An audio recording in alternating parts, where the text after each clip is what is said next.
وعليكم السلام ورحمة الله وبركاته. يا حبيب يا رفيق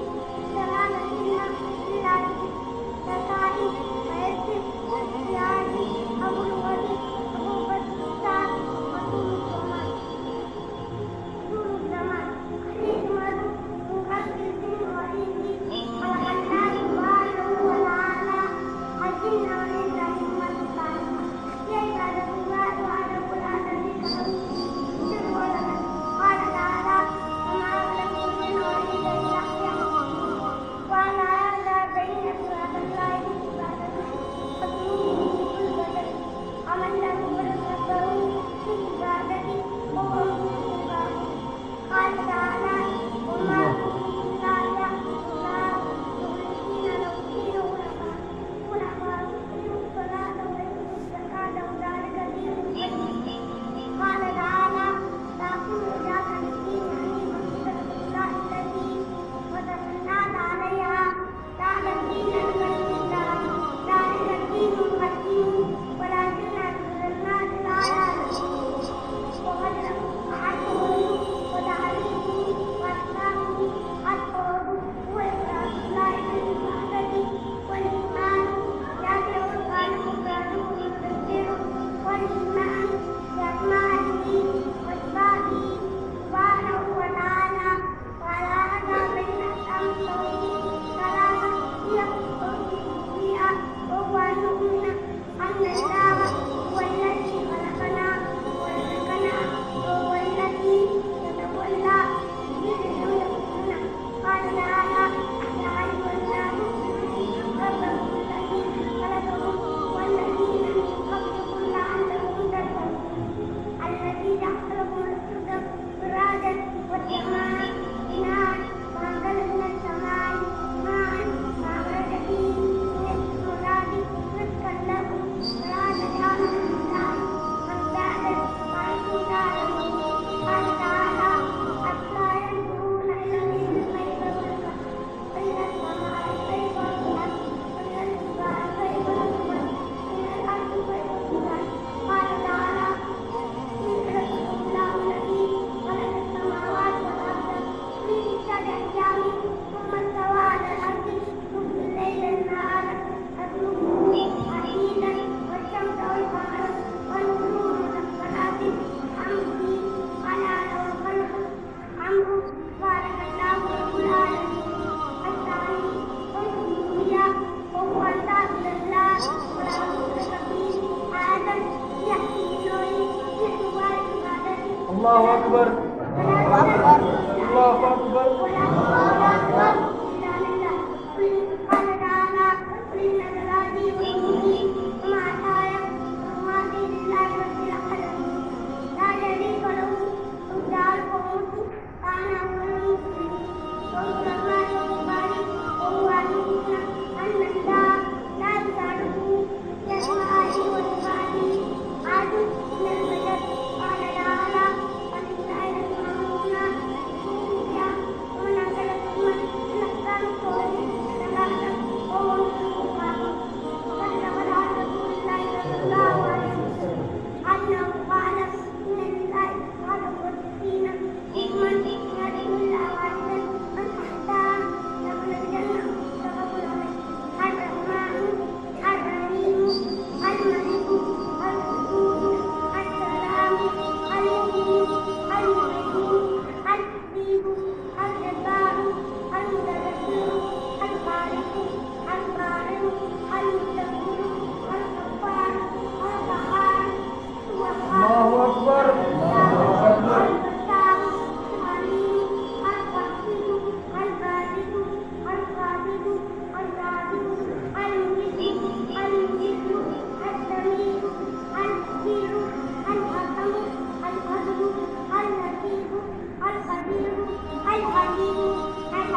الله أكبر.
Amin.